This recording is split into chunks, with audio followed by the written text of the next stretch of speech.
Hello అండి, అందరికీ నమస్తే. నేను దిలీప్ కుమార్. మనం ఫామ్ ల్యాండ్ గురించి కొన్ని వివరాలు తెలుసుకుంటున్నాం. ఫామ్ ల్యాండ్ సర్వే చేసుకుని మన బౌండరీస్ అన్ని ఫిక్స్ చేసుకున్న తర్వాత మన యొక్క ఫామ్ ల్యాండ్కి అంటే అది ఎక్స్టెంట్ ఆఫ్ ల్యాండ్ బట్టి మనకున్న బడ్జెట్ని బట్టి మనం దానికి సంబంధించినటువంటి ప్రొటెక్షన్ దానిలో 3-4 విధాలుగా మనం ఆ ఫెన్సింగ్స్ అనే పద్ధతిలో, అలాగే వాల్ కన్స్ట్రక్షన్ చేసుకోవడం ద్వారా, అలాగే ప్రీకాస్ట్ కాంపౌండ్ వాల్ ప్రొవైడ్ చేసుకోవడం ద్వారా ఈ రకంగా మనం ఆ యొక్క బౌండరీస్ని ప్రాపర్గా సేఫ్ గార్డ్ చేసుకునే దానికి వీలవుతుంది. సో వీటిల్లో ప్రధానంగా మనం సర్వే చేసుకున్న తర్వాత స్టోన్ కడీస్ పొజిషన్లో ఫిక్స్ చేస్తాం, లేదంటే సిమెంట్ పోస్ట్స్ తీసుకొచ్చి ఆ సిమెంట్ పోల్స్ని అలైన్మెంట్లో మనం ఫిక్స్ చేస్తాం. వాటికి బార్బర్డ్ వైర్ ఫెన్సింగ్ ప్రొవైడ్ చేస్తాం. ఆ బార్బర్డ్ వైర్ ఫెన్సింగ్ అనేది కూడా మనము సర్టెన్ ఇంటర్వెల్స్లో ప్రొవైడ్ చేసి వాటికి ఆ సిమెంట్ పోల్స్ని కింద గ్రౌండ్ లెవెల్లో ప్రాపర్గా ఫిక్స్ చేసుకుని ఆ అలైన్మెంట్లో మనకు కావాల్సిన విధంగా వాటిని ఏర్పాటు చేసుకుని ప్రొటెక్ట్ చేసుకుంటాం. లేదంటే ఇంకొక పద్ధతి కూడా మనం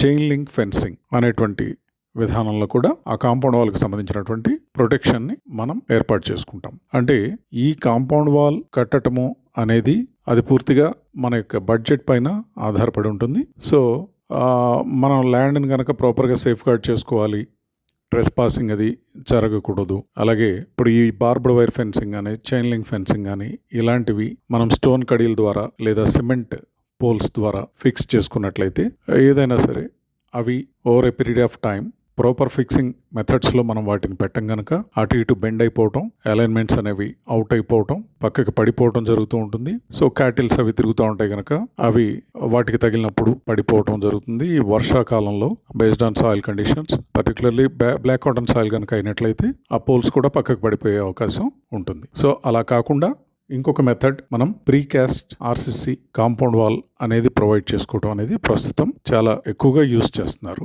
సో ఆ ప్రాసెస్లో కూడా మనం దాన్ని నిర్వహించుకునే వీలు ఉంటుంది.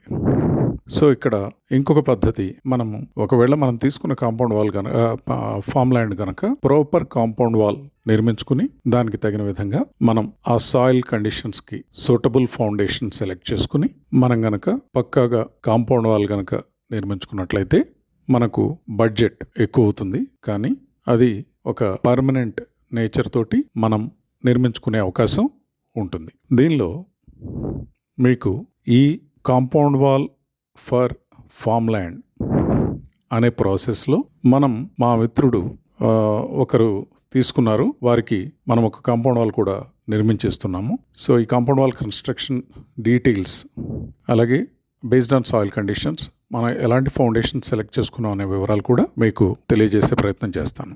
సో దీనిలో బ్లాక్ కాటన్ సాయిల్ ఏదైతే ఇప్పుడు మనము ఒక కాంపౌండ్ వాల్ కన్స్ట్రక్ట్ చేస్తున్నామో ఆ ప్రదేశం బ్లాక్ కాటన్ సాయిల్ ఉన్నది. సో ఆ బ్లాక్ కాటన్ సాయిల్కి సూటబుల్గా మనం ఫౌండేషన్ సెలెక్ట్ చేసుకునేటప్పుడు ఫౌండేషన్ అనేది 2 పద్ధతుల్లో మనం చేసుకోవాల్సిన అవసరం ఉంటుంది. ఒకటి ఆయిల్ ఫౌండేషన్ అనే మెథడ్, అలాగే రెండవది కాలమ్ ఫుటింగ్స్, అలాగే ఇన్ బిట్వీన్ ఆర్ఆర్ మ్యాసనరీ తోటి దాన్ని నిర్మించుకునే విధానం కూడా మనకు అవకాశం ఉంటుంది.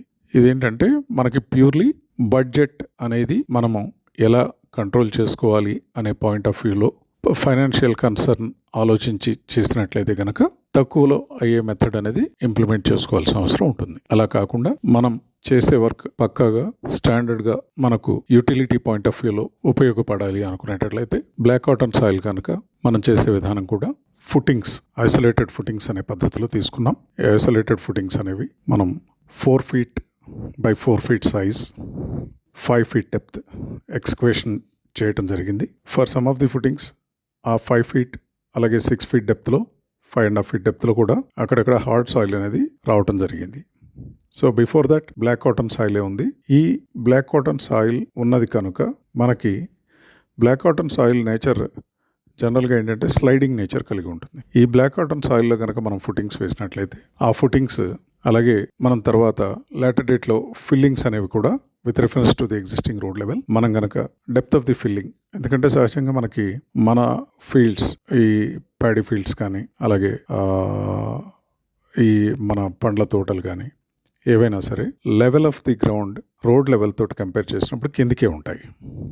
సో ఇక్కడ మా దగ్గర కూడా గ్రౌండ్ లెవెల్ అనేది రోడ్ లెవెల్ కన్నా దాదాపుగా 3 feet వరకు కొన్ని ప్రదేశాల్లో 2 feet వరకు కూడా కిందికే ఉండటం జరిగింది.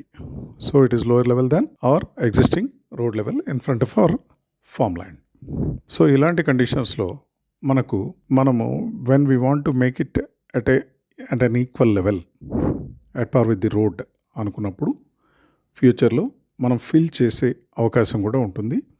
ఆ డౌన్ ఉన్న ప్రదేశాన్ని మనం సమంగా నీరు కనుక సాయిల్ కనుక ఫిల్ చేసుకున్నట్లయితే లేటర్ డేట్లో వాటర్ ప్రాబ్లమ్స్ అనేవి రాకోకుండా ఉండేదానికి మనకి ఉపయోగపడుతుంది. అలా ఫిల్లింగ్ ఉండేటువంటి సందర్భాల్లో మనం ఆర్సీసీ ఫుటింగ్స్ తీసుకుని ఆర్సీసీ ఫుటింగ్స్ కాంక్రీట్ వేసిన తర్వాత ఇన్ బిట్వీన్ కాలమ్స్ మనం ఆర్ఆర్ మ్యాసనరీ వాల్ నిర్మించుకున్నట్లయితే retaining purpose to retain withstand with the soil pressures అది మనకు ప్రాపర్గా ఉపయోగపడుతుంది. అండ్ లాంగ్ లైఫ్ ఆ కాంపౌండ్ వాల్ అనేది బెండ్ కావటం కానీ ఒరిగిపోవటం కానీ క్రాక్స్ రావటం కానీ ఇలాంటి ప్రాబ్లమ్స్ లేకోకుండా మనం దాన్ని నిర్మించుకునే అవకాశం మనకు ఉంటుంది. సో దానికి సంబంధించినటువంటి వర్క్ నిర్వహిస్తున్నాము.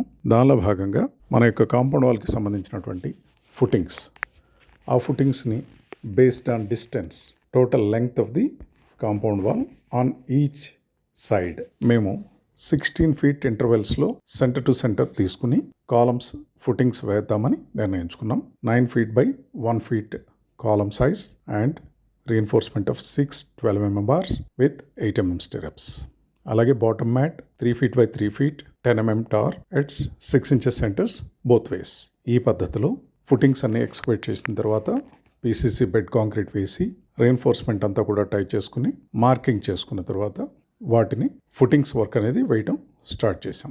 సో ఇక్కడ మనము గమనించుకోవాల్సింది ఏంటంటే మనం ఫౌండేషన్ నిర్మించుకునేటప్పుడు మన బౌండరీలోనే మన యొక్క ఫౌండేషన్ ఉండాలి కనుక ఇక్కడ column footing as per regular procedure మనము సెంటర్లో కాలం ప్లేస్ చేసుకుంటాం. ఆల్ అరౌండ్ ఫుటింగ్ అనేది ఉంటుంది మనకి. But in these cases our columns will be located in the centre of footing but one side surface will be matching with the alignment of our boundary. So ఆ విధంగా plan చేసుకున్నప్పుడు ఎసెంట్రిక్గా రావడం జరుగుతుంది. In one direction it will be eccentric and in one direction it will B centre. So ఈ విధంగా మనం place చేసుకుని ఆ యొక్క కాలం ఫుటింగ్స్ని ప్రొవైడ్ చేయడం జరుగుతుంది. మరిన్ని విశేషాలు దీనికి సంబంధించి మరో వీడియోలో తెలియజేస్తాను. ఈ వీడియో కనుక మీకు నచ్చినట్లయితే please like, share and subscribe. Be happy for this moment. This moment is your life. Thanks for watching.